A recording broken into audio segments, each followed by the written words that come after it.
ہمیں ایک سوال موصول ہوا ہے، جس سوال میں پوچھا یہ گیا کہ ایک شخص جو گالیاں بہت دیتا ہے، جب اس سے کہا گیا کہ گالیاں نہ دو، کافروں کو بھی گالیاں نہیں دینی چاہیے، تو اس پر اس نے کہا کہ اللہ تعالیٰ بھی تو گالیاں دیتا ہے، لہذا میں نے دے لیا تو کیا برا کیا۔ وہ قرآن و سنت میں اس کی شرعی رہنمائی لینا چاہ رہے تھے۔ اس کے کئی پہلو نکلتے ہیں، چند ایک میں آپ کے سامنے بیان کرتا ہوں۔ اس نے کہا کہ اللہ تعالیٰ بھی تو گالیاں دیتا ہے، اللہ تعالیٰ کسی کو گالی نہیں دیتا۔ قرآن مجید میں اگرچہ اس طرح کے الفاظ آئے، لیکن اس کو گالیوں سے تعبیر نہ کیا جائے، کیونکہ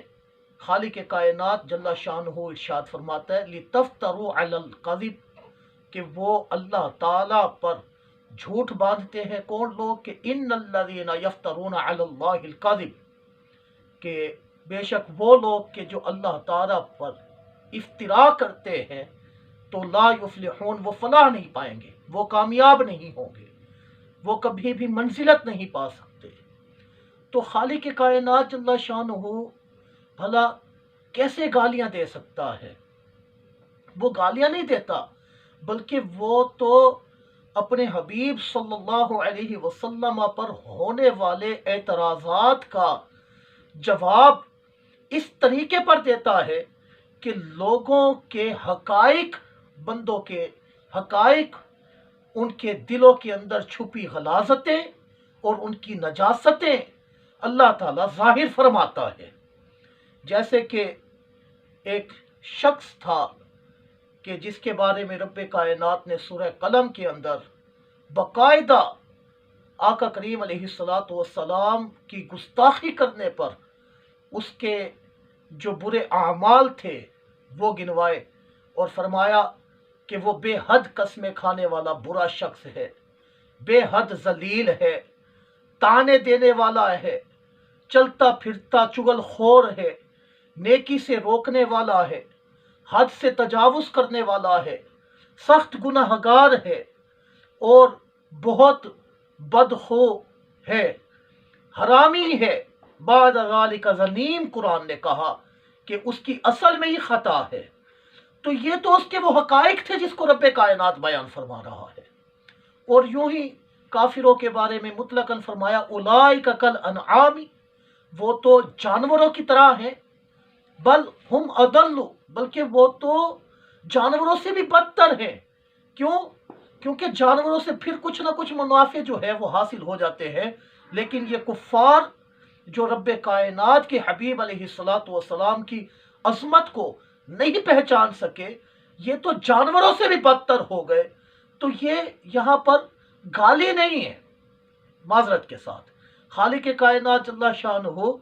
ان کے حقائق کو اور ان کے اندر چھپی خباثتوں کو ظاہر فرما رہا ہے لوگوں میں، اور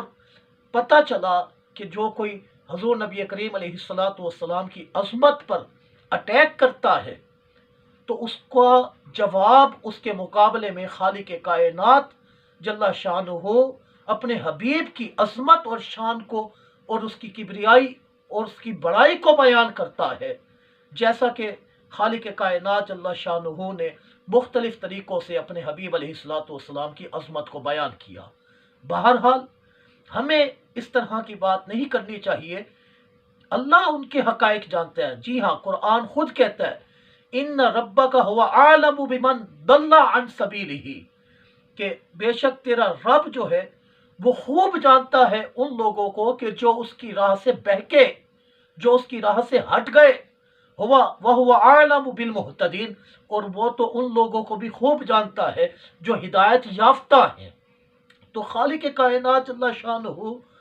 کی طرف یہ نسبت کرنا کہ وہ گالی دیتا ہے،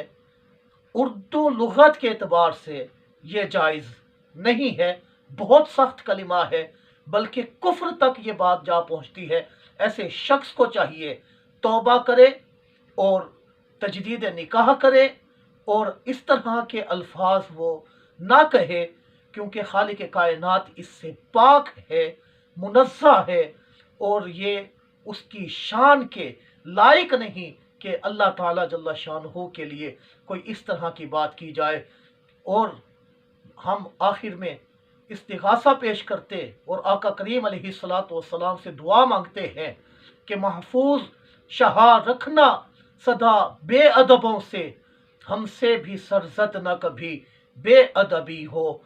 آمین بجاہ النبی الامین۔